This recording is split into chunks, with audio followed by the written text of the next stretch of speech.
Share screen. Boom. All right. That's good, right? Mm-hmm. Go ahead, Adrian. It's all you. All right, so this is Group 7 with case number 3, investment into Pepsi. So a little quick summary stated before in the previous 2 presentations. Here are some of the companies that Pepsi owns, which include its own Pepsi brand, some like chips, for instance, Doritos, Lay's, Fritos, and it also has cereals like Life, other type of soft drinks like Dole, Tropicana, Gatorade, and ranch dressings, and then just other stuff like Aunt Jemima syrup, Captain Crunch, Pastaroni, Quaker Chewies, and Aquafina. Cool. All right. Okay, looking at the income statement, we see that sales have been increasing, 70 million in 2020. Expenses have been increasing as well, and EBIT has remained stable.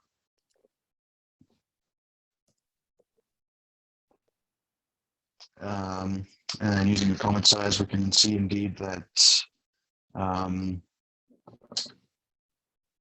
cost of goods remains the same each year, but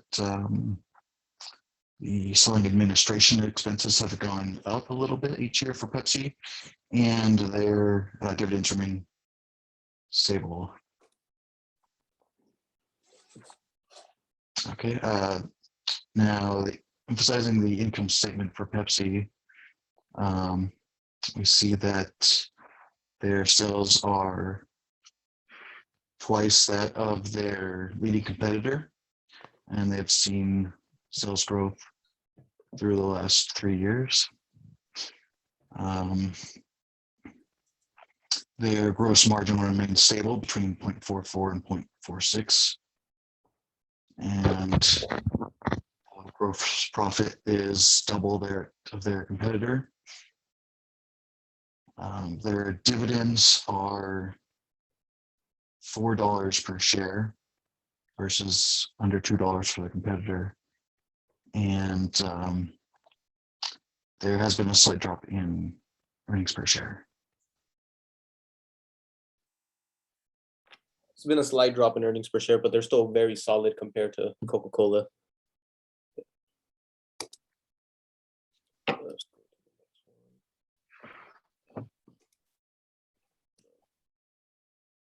It's kind of laggy. I Yeah. don't know if that's just for me. No, yeah, it's lagging for me too. All right. Go ahead. Okay, well, these are in comparison the balance sheets of the companies that we've got. As you can see, they're almost equivalent, but Pepsi has more in cash, current assets, or total assets.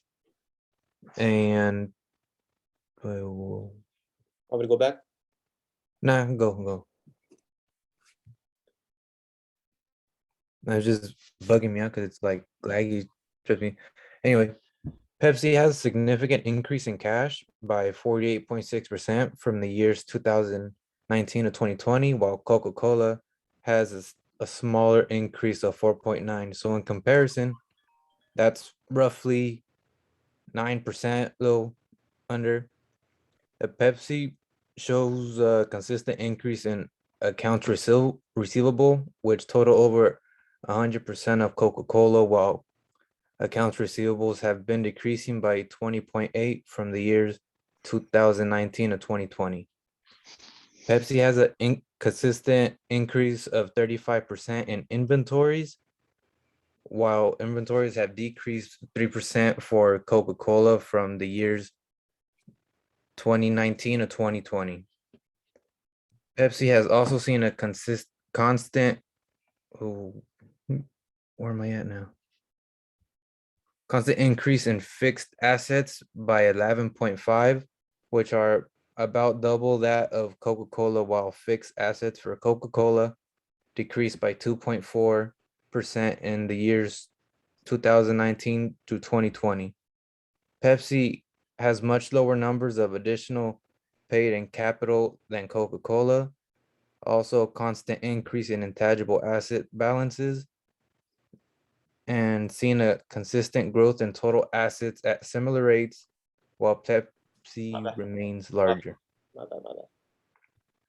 Oh, and the last point we got was long-term debt for both companies is nearly identical. And here we have the statement of cash flows for both companies. The cash flows from operating activities for Pepsi has been. I was looking at the chart. Okay, cash flows from operating activities have been gradually growing for Pepsi for the last 3 years, which means they are making a profit. And usually this means the business is growing. While their competitor Coca-Cola, their cash has been on the decline.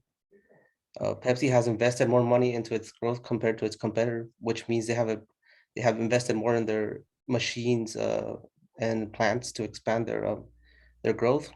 And overall, Pepsi has much more cash provided by financing activity because they have raised more money compared to their competitor to fund their operations.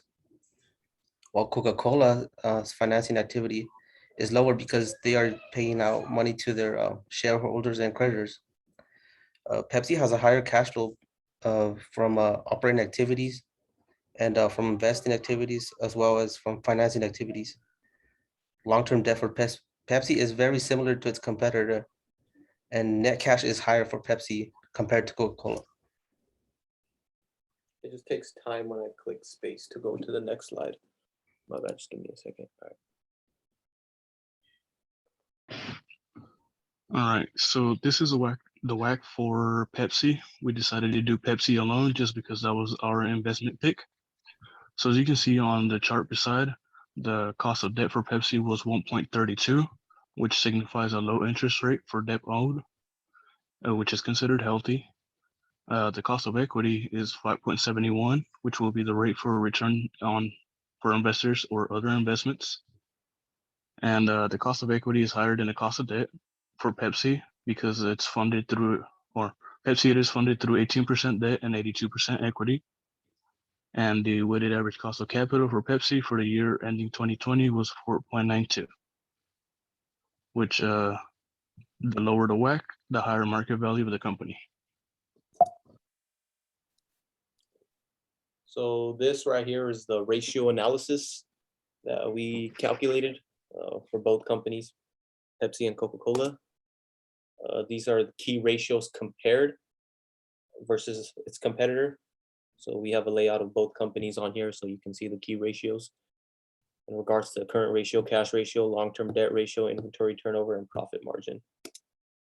So Pepsi has a better interest coverage ratio by over 9 points, a better quick ratio by 0.77, and has a substantial return on equity after tax than Coca-Cola, leading by over 50%. Pepsi has way better asset turnover at 446 over Coca-Cola. Inventory turnover surpasses Coca-Cola by over 43. And as we talked earlier in the income statement, Pepsi has a higher EPS in both basic and diluted. The ratios show us that Coca-Cola has a better managerial approach to their company, but Pepsi emphasizes more for their shareholders, a higher return and efficient use of assets. Pepsi emphasizes reducing costs by lower debt and debt to equity ratio, also a higher profit margin. Coca-Cola has much lower operating expenses than Pepsi, but Pepsi has net fixed assets that are also double that of Coca-Cola. Pepsi has a better let me go back real quick.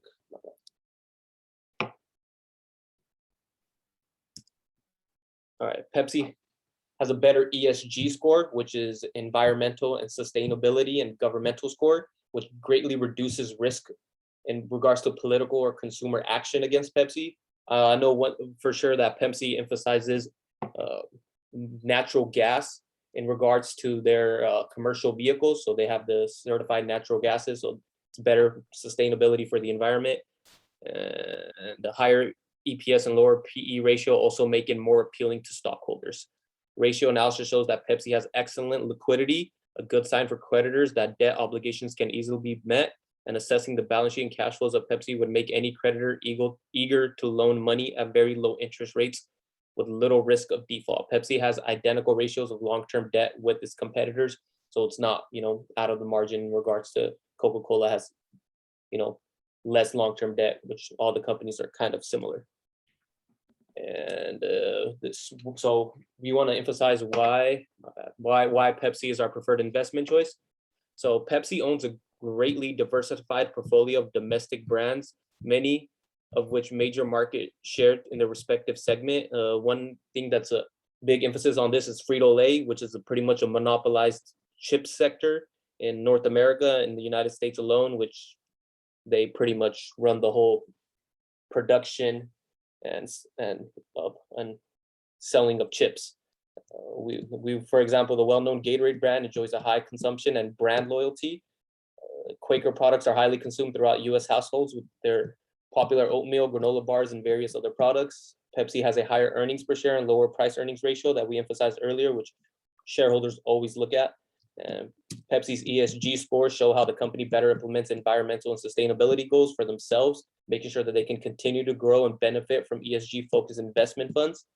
Pepsi maintains a higher current ratio than Coca-Cola, showing Pepsi is in a better position to pay off liabilities in the near future. Pepsi has a much higher inventory turnover than Coca-Cola, meaning they sell more products relative to how many they keep on hand. Faster turnover usually means lower costs and efficient management and logistics. Pepsi's marketing is very effective and is the limelight of social media. And despite a general downturn in increased prices, emerging markets are growing at a reasonable pace. So that right there is why we believe that Pepsi is a very good investment. Let me stop share. And